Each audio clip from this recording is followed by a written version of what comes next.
Jangan kasih titik kalau Tuhan mau kasih koma.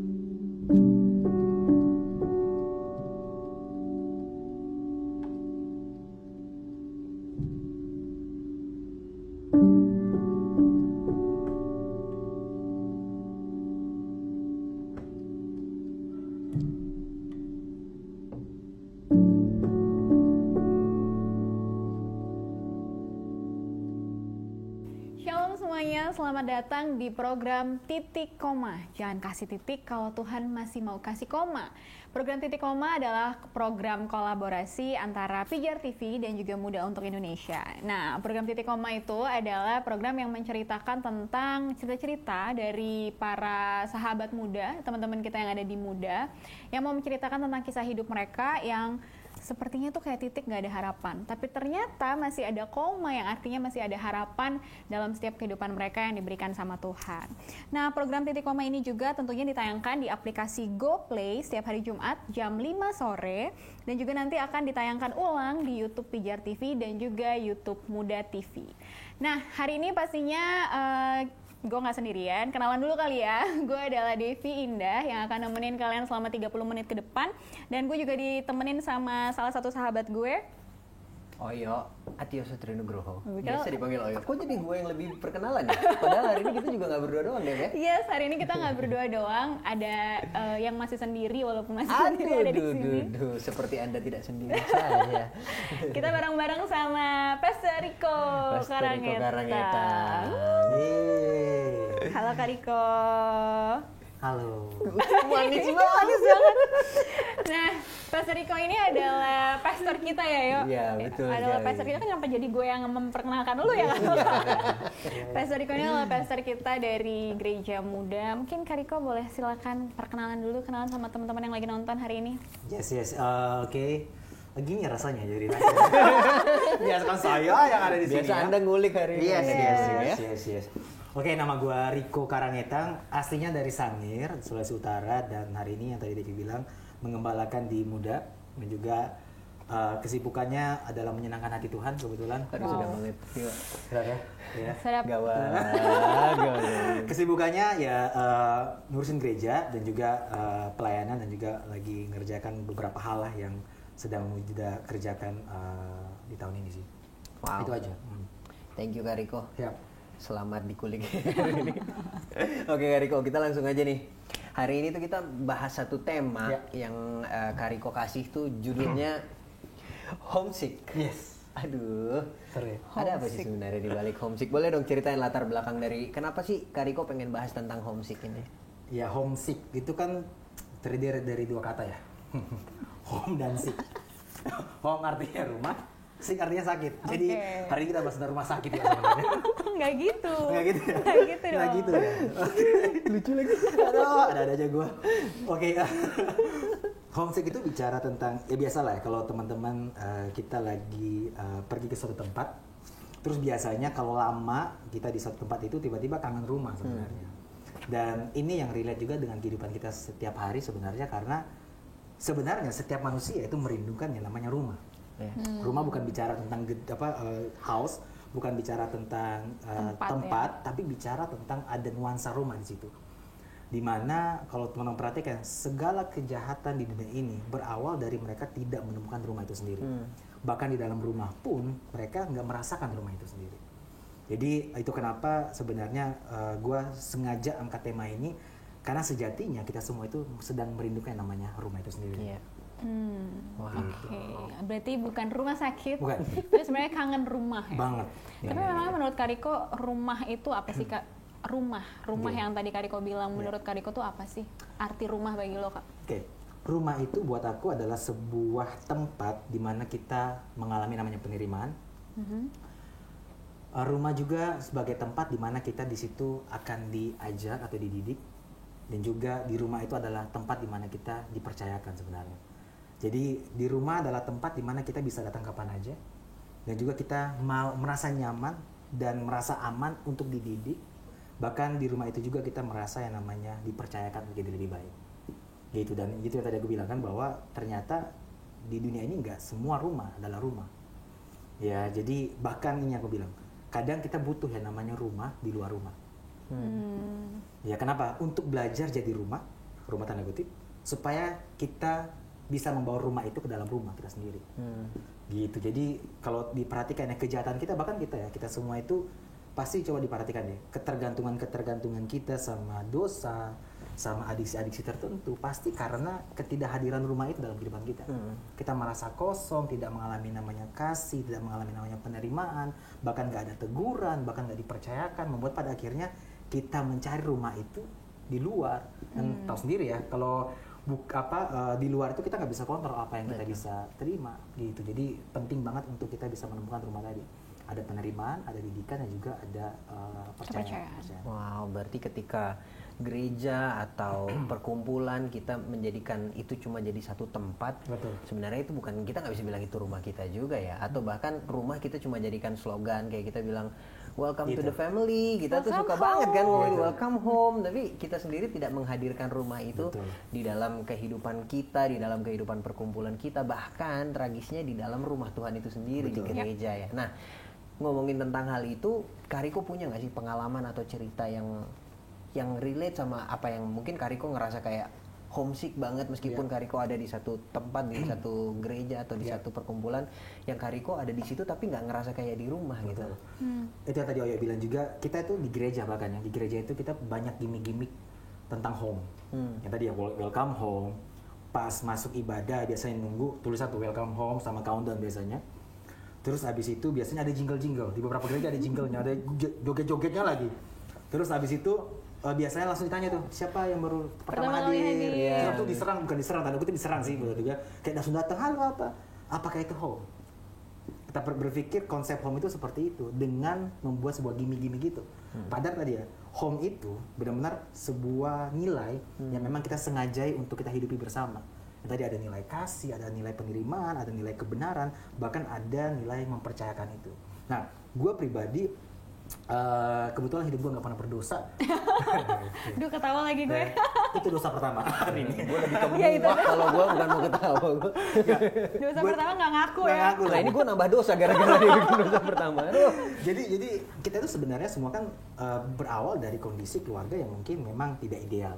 Nah, gue pun merasakan pertumbuhan gue itu dari gue kecil sampai sekarang itu benar-benar gue merasakan gue butuh banget yang namanya rumah. Bahkan waktu dari gue kecil sampai sekarang itu gue menyadari bahwa dulu gue nggak sadar ternyata gue itu hancur gara-gara gue kehilangan namanya rumah itu sendiri. Ya usia 5 tahun papa ninggalin kita, papa pisah sama mama, dan mama waktu itu punya masalah di mental. Otomatis kalau orang tua, seorang ibu punya masalah di mental, bagaimana dia menteri kita kan kita nggak bisa harapkan seperti orang tua ideal kan. Terus kakakku sama aku tuh jaraknya 5 tahun. Terus karena mungkin ketidakhadiran sosok seorang ayah, ketidakhadiran rumah itu membuat mereka juga bingung bagaimana menteri gue sebagai adik. Jadi dari gue kecil, dari mulai gue TK, SD, SMP, SMA, gue tuh bingung ya. Gue punya keluarga, gue punya rumah secara gedung, orang-orang di dalamnya, tapi gue nggak merasa kayak namanya rumah itu. Penerimaan gue yakin orang tua gue nerima gue, tapi teguran gue nggak dapet. Gue aneh-aneh aja nggak ada yang negur gue. Ya bahkan dipercayakan pun gue nggak terima itu. Ya bahkan dirayakan tiap kali gue mengalami keberhasilan gue nggak dapet itu. Gue ingat banget gue SD tuh ranking terus. Ya puji Tuhan lah ya, ada prestasi juga ternyata gue pas kecil ya. Dan ini dosa kedua ya. Gue juga bingung tadi antara cerita apalagi sombong. Gue lebih ke sombong ya. Lebih arogan ya. Jadi kalau teman perhatian ya, gue tuh ranking juara matematika, tingkat kecamatan, tingkat kabupaten SD tuh. Tapi di situ gue ingat satu momen di mana waktu itu gue dapat piagam, zaman itu kan piagam ya, piagam dapat beasiswa. Terus gue ingat ada satu momen di mana waktu itu gue juara, terus gue bilang, kok nggak ada orang di sekeliling gue ya? Tiap kali gue bawa piagam, selebrasi tuh nggak ada. Cuma sekedar jadi pajangan aja. Bukan berarti orang tua gue dan kakak gue nggak sayang sama gue, karena mungkin nggak terbiasa punya namanya nilai rumah itu sendiri. Jadi udah dipajang-pajang, jadi gue merasa kayak, kok gue nggak dianggap. Bertumbuhlah akhirnya gue mulai SMP, udah mulai nakal, udah mulai tahu tuh yang namanya pornografi, udah mulai tahu yang namanya masturbasi. Terus SMA udah mulai suka berantem, bahkan, aduh. Nakal gue kebetulan suka berantem. Yuk bisa yuk cerita yuk berantemnya gimana? Iya, gue tuh suka berantem. Jadi tiba-tiba ya mungkin kemarahan-kemarahan waktu gue kecil di mana gue nggak mendapatkan figur seorang ayah, nggak mendapatkan namanya penerimaan dari keluarga, kasih dari keluarga, teguran membuat gue ternyata punya benih amarah itu yang gue secara nggak sadar itu ada dalam diri gue. Jadi setiap kali gue bertumbuh dewasa itu pas setiap kali ada konflik, gue bawanya pengen pukul orang. Gue lihat muka ngeselin, gue pukul, gue sikat dulu, gue sikat, muka lu nyebelin, gue sikat. Gue nggak tahu, kasihan tuh orangnya lagi duduk. Gue ingat banget ada satu orang, emang waktu itu lagi jadi idola wanita lah waktu itu, dari dia dari Manado datang ke Sangir. Gue nggak suka aja orang gue pukul, bro. Kurang lagi. Ya, mohon maaf ya, orang itu gue nggak tahu lah kalian kamu ada di mana. Gue pernah pukul dia, terus abis itu gue konflik sama beberapa aparat gue pernah iya, gue pernah berantem lah, gue pernah pukul, dan akhirnya waktu itu karena saking nakalnya di area itu, om aku yang di Bogor akhirnya narik aku untuk ke Bogor waktu itu, narik aku ke Bogor, udah. Nah di Bogor juga kemarin itu masih ada, bro. Di Bogor rasa merindukan rumah itu, homesick itu masih ada. Ketika gue nggak menemukan, gue berontak lagi. Akhirnya gue pernah berantem sama preman di sana, gue pernah wah macam-macam lah. Sempat masuk tanggal 1 Januari 2009, gue ingat banget, di mana 1 Januari semuanya resolusi baik-baik, saya di penjara. Gue ingat banget 1 Januari gue pukul orang, ya itulah gue pukul orang, terus ternyata orang yang gue pukul itu preman, nah dia ngajak temennya banyak banget, dan gue sikat juga preman-preman itu.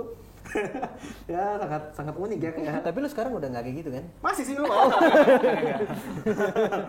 Jadi masuk penjara, penjara cuma 1 malam waktu itu. Jadi udahlah akhirnya 2009 karena gue belum bertobat waktu itu. Karena tadi gue bilang ada kemarahan dalam diri gue, ada kerinduan untuk ada yang meluk gue. Sampai pada akhirnya titik baliknya adalah gue akhirnya ingat banget tuh waktu itu di bulan Februari 2012 gue ingat banget pertama kali gue memutuskan, gue percaya banget ini cara Tuhan. Kadang kan kita suka berpikir bahwa gue cari Tuhan, sebenarnya bukan kita cari Tuhan, Tuhan berhasil menemukan kita. Yes. Gue ingat banget di momen itu, entah kenapa dorongan di hati gue itu kuat banget. Waktu itu gue punya teman clubbing, ya nakal lagi kan. Teman clubbing gue Natasha Simanjuntak, teman clubbing gue yang lama. Gue tahu dia gabung di satu komunitas. Nah komunitasnya waktu itu Frontline Youth Ministry, komunitasnya Pastor Radit, Pastor Joanna, Pastor Vero gitulah. Akhirnya gue tahu dia ada di komunitas itu. Waktu itu dia datang ke rumah sakit waktu itu mau doain pacarnya mantan gue. Dia mau doain, sorry salah. Dia mau doain papanya mantan gua. Jauh ya, pacarnya mantan gua. Iya. Yang namanya nggak perlu. Jangan dong, kita nggak usah sebut namanya itu. Siapa? Udah ya. Akhirnya dia datang dan gua langsung kejar waktu itu. Tas, lu gabung di komunitas itu ya? Gua mau join dong. Ya udah datang aja Komsel waktu itu. Nah, di situ gua mulai datang waktu itu Komsel. Waktu pun impresi pertama gua nggak mendapatkan namanya home itu. Tapi gua mulai merasakan itu di sosok Tasya pertama.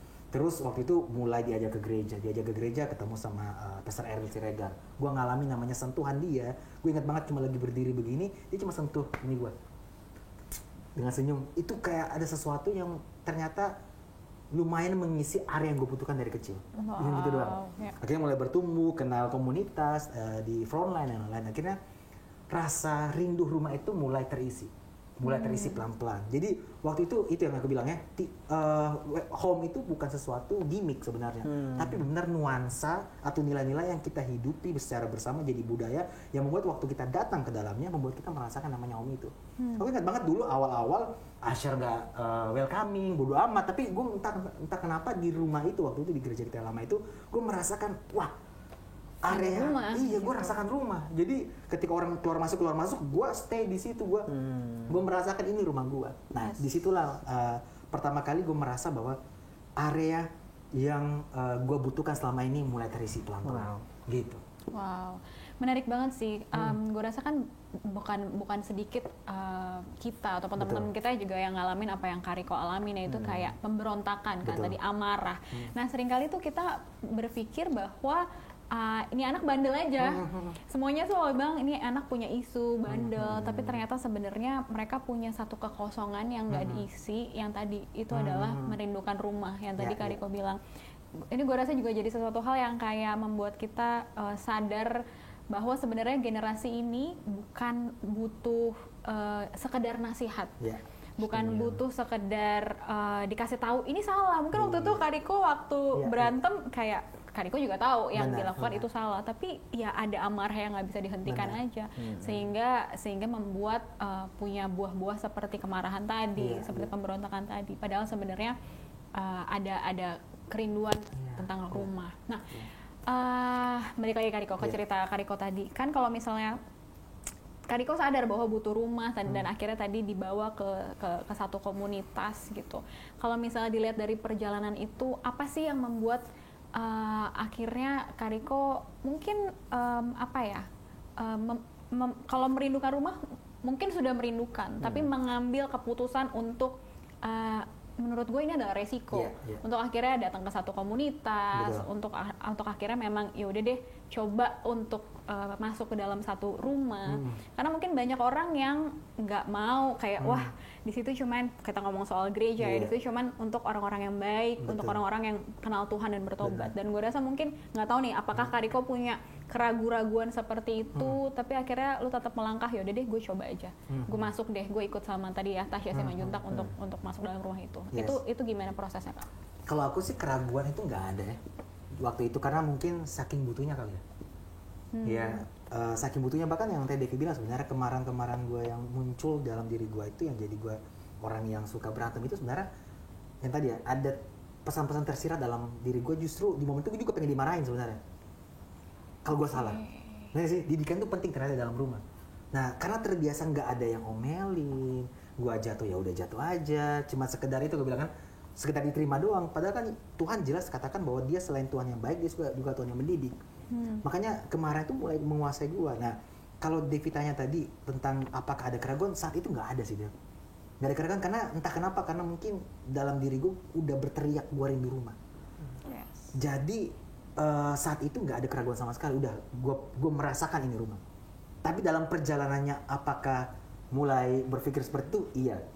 Cuman awalnya gue nggak merasakan itu, karena ibaratnya ini dia, orang haus itu nggak langsung tanya ini airnya bersih atau nggak, dia lihat air dia pasti sudah sikat, karena saking butuhnya. Ya di padang gurun teman-teman, kalau saya di padang gurun ya panas banget, ada air satu botol aja, teman-teman nggak akan tanya ini air apa. Belum tentu itu air juga, bisa jadi tinar kan. jadi bisa jadi karena banyak hal yang kita rasain ya udah gue sikat aja. Nah sama juga waktu itu gue saking butuhnya, saking haus, saking ingin banget gue mengalami namanya rumah itu, gue nggak mempertanyakan sih. Dalam perjalanan apakah ada? Iya dalam perjalanan. Tapi di awalnya enggak. Gitu. Oke, ini kan berarti kalau dibilang sampai sekarang berarti kurang lebih sudah tahun ke-10 ya lu berada di satu tempat di mana lu memutuskan untuk gue mau ada di situ. Gue ngerasa di situ ada sentuhan, ada rumah yang gue selama ini rindukan lah ya. Itu yang lu alami di 2012 ya. Tapi ini 10 tahun nih Kak. Itu kan bukan waktu yang sebentar. Dan memang namanya tadi nuansa rumah kadang dia pudar. Terus terkadang orang datang dan pergi gitu. Yang lu rasakan waktu lu lihat sekeliling lu seperti itu, apakah lu nggak maksudnya ada trigger nggak sih di dalam lu yang kayak trauma ngalamin hal yang sama lagi, perasaan yang sama lagi untuk ngerasa kehilangan rumahnya itu lagi, itu lu alamin nggak sih semuanya itu selama 10 tahun perjalanan ini? Karena kan nggak sebentar nih Kak, dan tidak bukti nyatanya ya orang banyak yang datang dan pergi di gereja, tapi lu memilih untuk bertahan. Itu gimana selama 10 tahun ini perjalanan itu Kak? Gue punya pandangan gini sih, di dalam rumah kita pasti jadi apa adanya. Ya ketahuan asli-aslinya kita di mana? Di rumah. Ya malas cuci piring ketahuan di mana? Di rumah. Malas bersihin tempat tidur ketahuan di mana? Di rumah. Di luar kita bisa pakai topeng. Ya semua piring kita cuci mungkin. Masuk ke rumah makan Padang, Pak ada bisa piring bisa gua cuci nggak? Rajin banget kita di luar asli. Tapi coba di dalam rumah ketahuan aslinya. Itu gini, itulah efek samping dari ketika kita berada dalam sebuah rumah. Akan memunculkan kita apa adanya. Itu kenapa kalau teman-teman perhatikan orang tua kalian kenapa kayak gitu di rumah? Karena itulah rumah. Dia mungkin pelayanan di gereja. Di luar biasa. Tapi dalam rumah kok papa pemarah ya? Kita kecewa. Itulah rumah. Menghasilkan orang jadi apa adanya. Tapi ini perhatikan baik-baik. Keluarga akan stay, tamu akan pergi. Nah, gue memutuskan saat itu ketika gue udah lihat ini orang apa adanya. Ternyata apa adanya kan nggak selalu baik ya. Gini loh, ini salah satu paradoks sebenarnya dari ketika orang bicara tentang apa adanya. Orang itu nggak suka orang pakai topeng, betul ya? Orang nggak suka orang hidup dalam kepalsuan. Tapi dia juga nggak siap ketika orang itu jadi asli. Yes. Waktu dia buka topeng. Iya. Jadi maunya apa? Iya. Lu maunya apa? Tidak semudah itu. Iya. Gue tuh nggak suka ya orang tuh pakai topeng. Gue nggak suka ya lu pakai topeng ya. Oke, sekarang dia lepas. Lu siap nggak? Ya. Itu yang gue alami, maksudnya gue memilih stay karena gue mau cinta dia apa adanya. Bukan hanya kekuatannya dia, bukan hanya kelebihannya, tapi gue mau mencintai dia apa adanya termasuk kelemahannya. Yes. Apa itu ada? Ada banget. Nah, kenapa gue nggak pergi? Karena gue mau belajar jadi rumah. Yes. Itu yang gue bilang, menemukan rumah di luar rumah untuk belajar jadi rumah. Supaya apa? Kita bisa membawa rumah itu ke dalam rumah. Ya. Nah, kenapa gue bilang membawa itu ke dalam rumah? Gue baru menyadari. Bulan lalu gue lagi ada satu masalah besar dalam keluarga yang membuat gue itu drop banget waktu itu, dan puji Tuhan ini. Ketika gue tahu masalah ini gak mudah buat gue, ini masalah di keluarga ya, masalah di keluarga gue, dan akhirnya gue memutuskan untuk datang lah ke temu kakak gue waktu itu, dan akhirnya kita bicara, ngobrol. Terus kita ngobrol-ngobrol, dan aku cuma bilang ke kakakku, aku bilangnya dia Kaiki, nama panggilanku Kaiki, kakakku yang kedua. Kaiki, gokil ya, kita itu nggak terbiasa kayak gini tau. Kalau Kaiki perhatikan, kita selama Riko usia 17 tahun ini, waduh, gue pengen dibenerin lagi tadi ya. Selama gue usia 34 tahun kurang lebih ini, baru 2 kali kita di top. Terus tau nggak, kita ini kayak punya silent treatment. Riko tahu Kaiki sayang sama Riko, Riko pun sayang banget sama Kaiki, pun sebaliknya. Tapi karena nggak terbiasa bicara kayak gini, jadi semuanya kemana-mana. Di situ gue belajar bahwa itu pentingnya kita menemukan rumah di luar rumah. Untuk apa? Belajar jadi rumah dan membawa rumah itu ke dalam rumah. Keluarga kita mungkin nggak sempurna pasti, tapi pentingnya kita menemukan rumah di luar rumah untuk belajar jadi rumah, dan kita bawa lagi itu rumah itu ke dalam rumah untuk terima papa kita, untuk terima mama kita, untuk terima kakak kita apa adanya, dan mencintai mereka secara tulus. Gitu. Wow, menjadi rumah bahkan untuk tempat yang kita bilang itu rumah kita. Betul. Ya. Yes. Wow. Gitu. Kalau misalnya tadi Kak Riko bilang awalnya justru malah lo kehilangan rumah, Betul. lo mendapatkan rumah dan akhirnya lo menjadi rumah. Betul. Ya kan, seringkali mungkin kita terus mencari rumah, dan kalau misalnya ada rumah yang kita sudah masuk dan kita nggak cocok, kita cari rumah lain, dan begitu seterusnya. Itu kos-kosan kayaknya. Lu kira kau rumah? Iya, ternyata Tempat singgah. Iya. Ternyata nama lu, Bro. Kan nama lu kan, sebutan lu kan jadi salah satu produk, Bro. Rumah. Iya kan? Ya kan? Oh iya. Barunya ya? Kan kukira kau rumah ternyata tempat singgah ya. Iya. Jadi tapi yang menarik banget bahwa ternyata Kak Riko nggak berhenti untuk singgah, karena rumah yang kita ngomong tentang komunitas, tentang ya kita lah, kita kan adalah juga rumah bagi satu sama lain. Tapi ya kita juga nggak sempurna. Betul. Kita juga bukan nggak sempurna lagi sih, sangat tidak sempurna, dan punya potensi besar untuk menyakiti. Tapi yang itulah di dalam rumah, dan Kak Riko memilih untuk stay. Betul. Dan akhirnya bisa jadi rumah. Siap. Tapi pasti itu kan nggak mudah. Alasan, mungkin kasih satu alasan aja. Alasan untuk lu bertahan di rumah ini, dan lu akhirnya bisa menjadi rumah bagi rumah lo sendiri, dan bagi banyak banget bagi kita semua, banyak banget anak-anak Ya, buat didik yang kita tadi secara itu kan. pribadi juga lah pastinya. Betul. Ya. Apa sih alasan lo untuk tetap gue akan stay di rumah ini, dan juga tetap jadi rumah buat orang lain? Ada tisu? Romantis buat gue ya. Karena itu ya, alasan kenapa gue mau stay, dan yang tadi Devi bilang itu karena gue merasakan pentingnya rumah. Pertama, gue merasakan pentingnya rumah, bahkan gue selama ini bertahan juga dalam melayani Tuhan karena gue tahu orang di luar sana membutuhkan rumah. Tuh kan,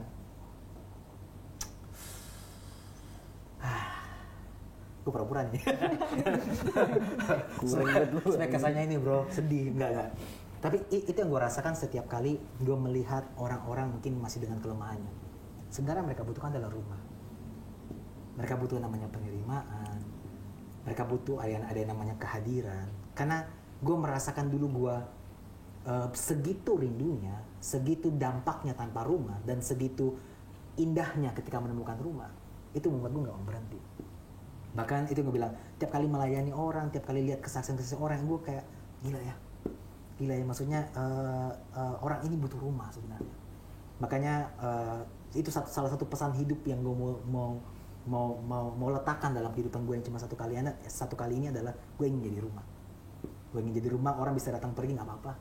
Gue akan tetap sayang sama mereka, ya karena kita nggak bisa kendalikan orang lain. One day mereka kecewa sama kita, ya hidup ini kan seperti itu ya, menyakiti dan disakiti adalah sebuah bagian yang kita sengaja atau tidak sengajai. Yeah. Tapi bagian kita adalah bertahan jadi rumah. Yeah. Makanya untuk orang-orang yang dulu dekat sama gue, tiba-tiba udah hilang, ya nggak apa-apa. Once mereka balik, gue akan terima mereka. Bagian gue adalah belajar jadi rumah. Terus belajar jadi rumah. Nah makanya kalau kita dalam komunitas ya, biasanya kan kita suka terbuka ya.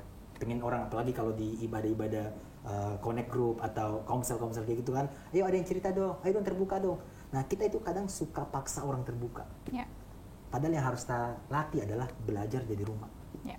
Karena waktu kita jadi rumah, mereka pasti terbuka. Kalau mereka belum terbuka, mungkin kita belum jadi rumah. Jadi jangan paksa mereka terbuka. Karena bicara tentang mau mengakui kelemahan, itu bicara tentang merasa aman. Rasa aman dan rasa nyaman. Jadi kalau mereka belum terbuka, jangan paksa.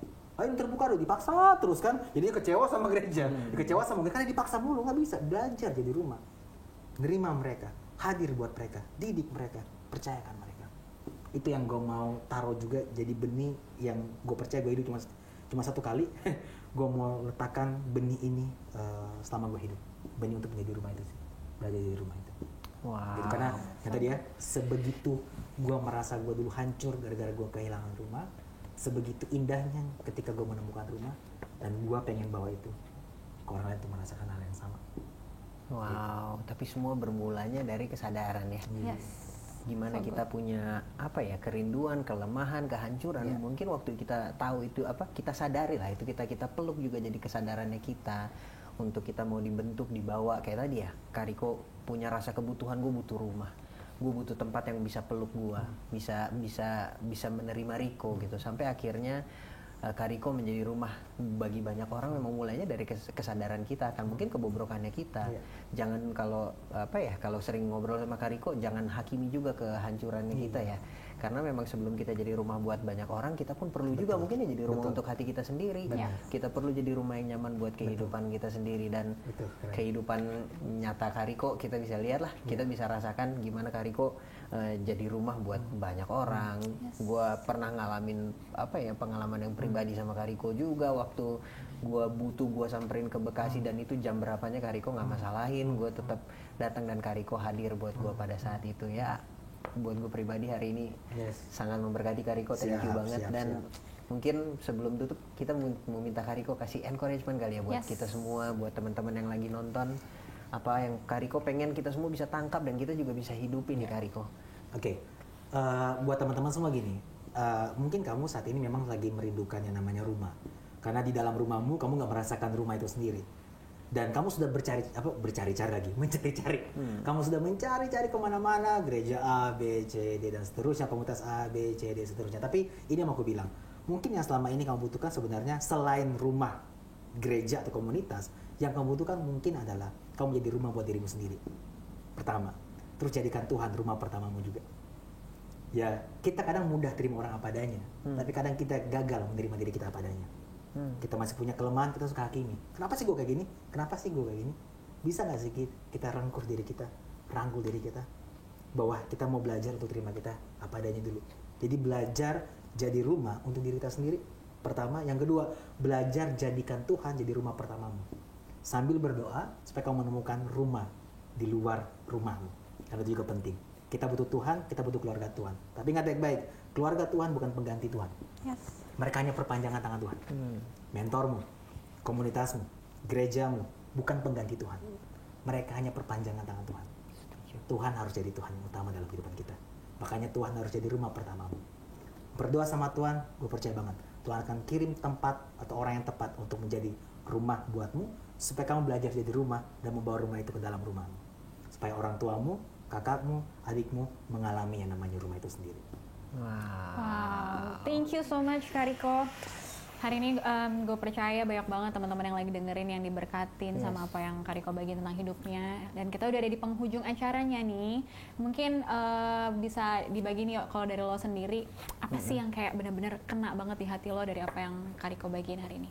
Sebenarnya kalau dari gue pribadi jadi ngelihat sih bahwa memang jadi keresahannya banyak, mungkin bahkan generasi yang sekarang ya, generasi anak muda yang jadi skeptical sama gereja.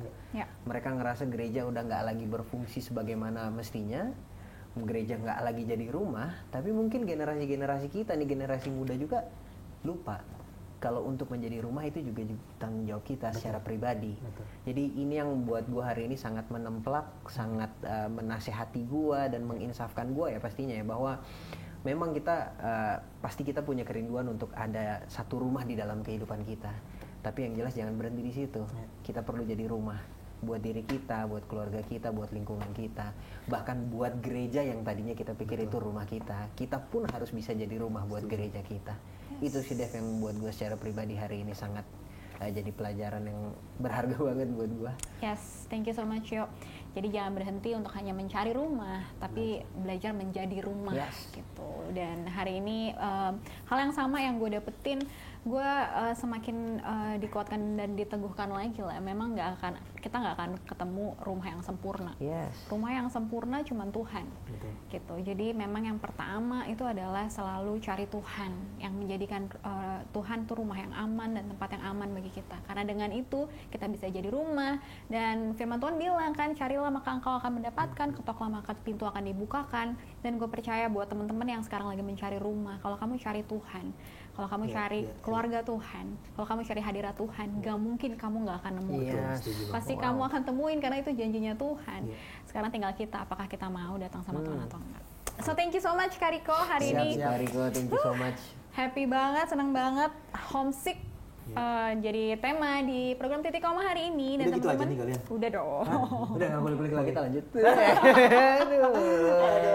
Aduh, nanti yang mau untuk sesi lebih lanjut ya boleh komen aja langsung, komen langsung di chat ya. Siapa tahu mau lagi denger Kariko untuk cerita-cerita, kita kuliknya kurang dalam soalnya ya. Masih banyak nanti cerita-cerita yang bisa kita kalau mau kulik lebih dalam mungkin kita yang tentuin temanya deh.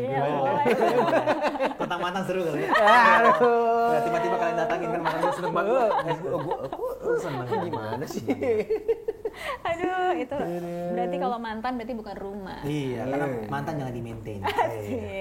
Oke. Itu udah minta jadiin tema itu. Mantan jangan di-maintain ya. Sampai ketemu ya nanti ya di tema Titik Koma selanjutnya, mantan jangan di-maintain. Tapi teman-teman, thank you banget yang udah nonton sampai habis hari ini. Teman-teman jangan lupa juga ya untuk nonton Titik Koma setiap hari Jumat jam 5 sore di aplikasi GoPlay, dan juga nanti bisa ditonton ulang lagi di YouTube-nya Pijar TV dan juga Muda TV setiap hari Jumat jam 5 sore. Dan teman-teman yang punya pertanyaan tentang rumah ataupun tentang mantan atau mungkin ayo. Atau mungkin yang menjadikan mantannya rumah. Aduh, ayo bertobat. Nanti hancur mantan gue lagi.